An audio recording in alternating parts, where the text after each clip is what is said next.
तुम्ही वर्दी घालताय आणि तुम्ही ह्या भारत मातेची शपथ घेऊन वर्दी घालताय की ह्या भारत मातेसोबत आम्ही प्रामाणिकपणे काम करतो, पण नाही, तुम्ही दलाल आहेत. अरे तुम्ही भाडकाऊ आहेत. तुम्ही जी वर्दीवरचे आहेत ना, तुम्ही 4 पैशाच्या खाली तुम्ही एखाद्या आई बहिणीचा सुद्धा विचार करत नाही. अरे 112 वर जर कॉल केला ना, तर तिथून आपल्याला मॅडम बोलतात की हा मॅडम तिथं 5 मिनिटात गाडी येऊन जाईल. पण ज्या वेळेस आपण पोलीस स्टेशनला फोन करतो का, तिथून आपल्याला फोन येतो की हा कुठे तुम्ही काय प्रॉब्लेम आहे इथं या केस नोंदवा. आणि तोपर्यंत एखाद्या आई बहिणी बलात्कार झाला, छेडछाड झाली, मर्डर झाला, ह्याला कोण जिम्मेदार असेल? ह्याला जिम्मेदार फक्त सरकार आहे. कारण सरकारने असले भ्रष्टाचारी लोक माजून ठेवले आहेत. असले राक्षस छत्रपती शिवाजी महाराजांच्या मातृभूमीवर असले राक्षस पैदा झालेत. तर आपल्यासारख्या स्त्रीला दुर्गाचा कालीचा अवतार घ्यावाच लागेल. आणि असल्या राक्षसांचा जर सरकारला जमत नसेल तर आमच्या सारख्यांना एक खून माफ करा एवढी. तर नमस्कार यूट्यूब फ्रेंड, तसेच इंस्टा फ्रेंड, फेसबुक फ्रेंड. तर काल मी पोलीस स्टेशनला गेले होते. नेमकं काय झालं होतं तिथं, आणि मी पोलिसांच्या गाडीत पण बसले होते. नेमकं काय झालं होतं तर सगळ्यांना या गोष्टीची आतुरता लागली की नेमकं काय झालं. शीतल पोलीस स्टेशनला का गेलती, शीतल तृप्तीला अशी का बोलत होती. तर सांगण्याचं तात्पर्य एवढंच आहे की एका माणसाने मला शिंदे साहेबाच्या नावावरनं धमकी दिली की मी काहीही करू शकतो. तर धमकी दिली. मग मी त्याची धमकी खाऊन कुठं मला गायब करीन, कुठं काय, मी त्याची धमकी खाऊन घरात बसायला मी काय त्याच्या बापाची जागीर आहे काय? मी जिरवली. मग पद्धतशीर जिरवली. शेवटी पाया पडत माझ्यापर्यंत आले.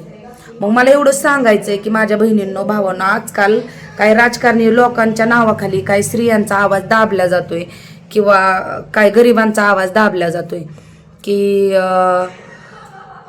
आम्ही कुठं आमदाराची माणसं आहेत, आम्ही कुठं खासदाराची माणसं आहेत, आम्ही कुठं मुख्यमंत्र्याची माणसं आहेत. मला काय म्हणायचं, तुम्ही आमदाराची माणसं असो, तुम्ही खासदाराची असो, किंवा तुम्ही कोणत्या मुख्यमंत्र्याची माणसं असो, तुम्ही आम्हाला दबावात घेणार आणि आम्ही गप्प बसणार एवढे पण आम्ही कमजोर नाही.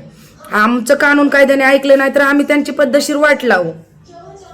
आणि काय वेळा काय होतं बरं का, आपण ज्या वेळेस आपण अडचणीच्या वेळेस 112 वर कॉल करतो का, त्यावेळेस ते पोलीस काय म्हणतात माहिती का, की मॅडम तुम्ही इथं येऊन केस नोंदवा, किंवा तुम्ही कुठल्या तालुक्यातले त्या तालुक्यात केस नोंदवा. मग एखाद्या बाईला जर एखाद्या माणसाने धरलं, तिच्या अत्याचारपणा करण्याचा प्रयत्न केला, तर त्या बाईने काय करायचं?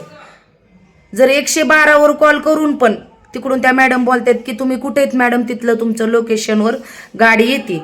आणि असे जागोजागचे पोलिस काय करतात की कुठं आम्ही येऊ शकत नाहीत, तुम्ही इथं या, तुम्ही इथं येऊन केस नोंदवा. तर ही कुठली पद्धत झाली? अरे बाबांनो, तुम्ही वर्द्या घालताय, तुम्ही भारत मातेची शपथ घेऊन वर्द्या घालताय, तुम्हाला सरकारी पगार आहे. तुम्हाला सरकारने शासनाने काय सांगितलेलं असतंय की जिथून तुम्हाला कॉल येतोय ती व्यक्ती अडचणीत असेल तिथं तुम्ही जायला पाहिजे. मग मी काय म्हणते, तुम्ही फुकाट बसलाय, फुकाट वर्द्या घालताय का, तुम्ही फुकाट बसलाय का खुर्चीवर? जर तुम्ही आमच्यासारख्या बहिणीच्या मदतीला येत नसताल तर ठीक आहे, मी त्या पोलिसांना परत ब्लॅकमेल केलं. तुम्ही येत नसाल तर मी परत 112 वर कॉल करू का? मग ते नंतर आले. तर मला एवढंच सांगायचंय की काय वेळा जे गरीब असे पोलीस स्टेशनला जातात केस नोंदवायला, आणि तो समोरला माणूस मोठा असेल, कुठं कोण आमदाराचा रिलेटिव्ह असेल किंवा आमदाराची त्याची ओळख असेल, असा माणूस असेल, तर तशा माणसाचं ऐकून केस सुद्धा मिटवले जाते बरं का. पूर्णपणे भ्रष्टाचार चालू आहे. मी तर काय म्हणते, सरकारने लाडकी बहीण योजना केली, मान्य. अरे ती 1,500 रुपये दिवसतवर जर बहिणींसाठी सुरक्षा केली तर किती मोठी गोष्ट आहे. तर मुख्यमंत्री साहेबांना पण मला एवढंच सांगायचंय की तुम्ही लाडकी बहीण योजना करून 1,500 रुपये टाकताय, पण जे ही वर्दीवरचे जे कुत्रे येतं, जी आमच्यासारख्या बहिणींचा आवाज दाबतेत आणि आम्ही जर केस दिली तर समोरच्या कोण पैसा घेऊन गप्प बसतेत, त्यांना धडा शिकवा ना तुम्ही. एखाद्या बहिणीने फोन केला की साहेब माझ्यावर अशा नसा अत्याचार होते, तुम्ही या, तर साहेबांनी म्हणायचं इथं येऊन केस नोंदवा. मग तोपर्यंत बलात्कार होतील, तोपर्यंत त्या बाईचा मर्डर होतोय, आणि मर्डर झाल्यावर बलात्कार झाल्यावर मग तिथून पूर्ण पुढची प्रोसेस चालू करायची. अरे ही कुठली पद्धत आहे? तर मला एवढंच सांगायचंय बरं का सरकारला की तुम्ही जे असले भ्रष्टाचारी लोक ह्या भारत देशात अन्याय करतात, गोरगरिबांवर मारहाण करतात, कुठं त्यांच्या वस्तू हिसकावून घेतात, कुठं त्यांना ब्लॅकमेल करतात, कुठं त्यांना आमदारांच्या धमक्या देतात. अरे आमदार जरी झाले तरी ते आमच्यासारख्या बोटिंगमुळेच झालेले आहेत ना. आम्ही वोट दिले नसते तुम्ही आमदार झाला असतात का? मग आमची सुरक्षा करणं हे तुमचं पहिलं काम आहे. नाही की असल्या राक्षसांना तुम्ही पाळून ठेवता आणि ते राक्षस एखाद्या आई बहिणीवर आवाज उठवतात, एखाद्या गोरगरिबांवर हाणमार करतात. हे योग्य नाही. तर मला एवढंच बोलायचं व्हिडिओच्या माध्यमातून की कुणी पण असो इथून पुढं जर काय एखादं पोलीस स्टेशन केस घेत नसेल किंवा केस दाबल्या जात असेल तिथं आवाज उठवायचाच, पुढचा किती पण मोठा असू द्या. आणि पहिल्यांदा सोशल मीडियावर व्हिडिओ बनवून टाकायचा. पुढे चलून ते कुत्रे काय करू शकतात की आपल्याला टार्गेट करू शकतात. आणि जेवढे काय माझे भाऊ बहीण आहेत का माझा व्हिडिओ बघतात तेवढ्यांना मला एवढंच सांगायचं, जर एखादा मोठा माणूस जर तुमच्यावर अन्याय करत असेल, अत्याचार करत असेल, तुमचा आवाज दाबल्या जात असेल तर तुम्ही गप्प बसू नका.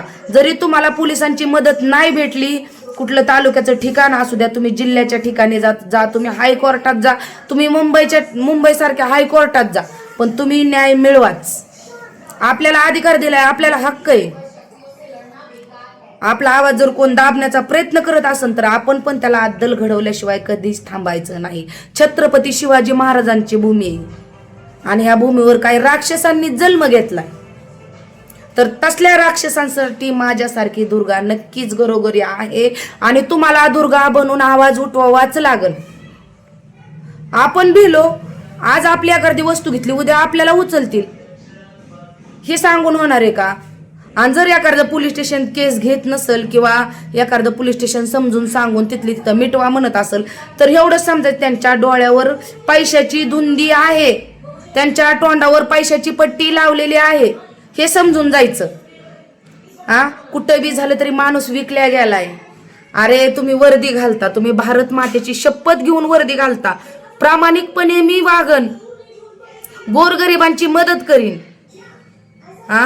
जागोजागी बलात्कार होते. मी कालच अनुभव घेतला. जर माझ्या एका कॉलवर ते मला म्हणले इथे येऊन केस नोंदवा, तर माझ्यासारख्या अशा कित्येक बहिणी येतं ज्या बळी पडल्या, ज्यांचे मर्डर झाले किंवा ज्यांच्यावर बलात्कार झाले किंवा ज्यांच्यावर छेडछाड झाली, ह्याला कारणीभूत फक्त पोलीस स्टेशन आहे.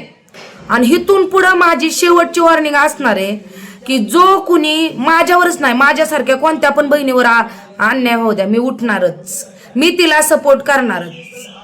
आयुष्य एकदाच आहे, आयुष्यभर शिळी होऊन मारण्यापेक्षा एकदाच वाघिणीसारखं मारायचं ना. पण आपल्या मरणाच्या मागं जर एखाद्याचं चांगलं होत असेल तर ह्याच्यापेक्षा मोठी गोष्ट काय असेल. तर मी शीतल, तुम्ही माझे पहिल्यापासून व्हिडिओ बघताय, युट्यूबला पण मला बराच सारा सपोर्ट केला ना, अजून पण सपोर्ट करा. पण ही वाघीण आहे ना, ही कधी कोणापुढं झुकली नाही आणि कधी कोणापुढं झुकणारही नाही. पहिली गोष्ट म्हणजे गुन्हा करणाऱ्यापेक्षा, अन्याय करणाऱ्यापेक्षा अन्याय सहन करणारा मोठा गुन्हेगार आहे बरं का सहन करायचा अन्याय? आपलं कोण घर चालवतो, कुठला आमदार चालवतो, मंत्री चालवतो, कोण घर चालवतो? आपलं आपणच घर चालवतो. त्यामुळे कुणाच्या बापाला भ्यायचं नाही. जिथं आपल्यावर अन्याय होईल तिथं आवाज उठवायचाच. कुठं समोर राक्षस असेल तर आपण दुर्गा काली बनायचंच. आपल्या हातात जरी बांगडी असेल तर वेळ आली तर हातात तलवार पण उचलायची. मी काय म्हणते, सरकारने जर आमच्यावर अन्याय करणाऱ्या असल्या राक्षसांना पोलीस स्टेशनला केस दाबल्या जाते तर सरकारने आम्हाला पण एक मर्डरची मग ही द्या, सूट द्या. आम्हाला तुमच्यापर्यंत यायची वेळच नको ना. आम्हाला कोण नडत असेल आम्ही मुंडकी उडवतो. आम्ही पण एवढ्या कमजोर नाहीत. ह्या भारत मातेच्या लिकेत आम्ही, झाशीच्या राणीच्या लिकेज, राजमाता जिजाऊंच्या लिकेज, माता रमाईच्या लिकेत आम्ही मागं सरणार नाही. जर आमच्यावर अन्याय होत असेल तर आम्हाला एक खून माफीची परवानगी द्या. तुम्ही लाडकी बहीण योजना करताय, पण तुम्ही जागोजागी जे असले भ्रष्टाचारी लोक बसवलेत, सरकारने ह्यांच्याकडे पण थोडं लक्ष दिलं पाहिजे की तुम्ही व्यवस्थित केस घेताय का, तुम्ही हप्ते घेताय का. काही वेळा बघते मी पोलिसांच्या सुद्धा अंगावर धावून माणसं येतात, पोलिसांच्या सुद्धा अंगावर ते गप बसतात. तुम्ही नकटे आहेत का त्यांच्या समोर? तीच वर्दी आज माझ्यासारखीच्या अंगावर असती ना तर मी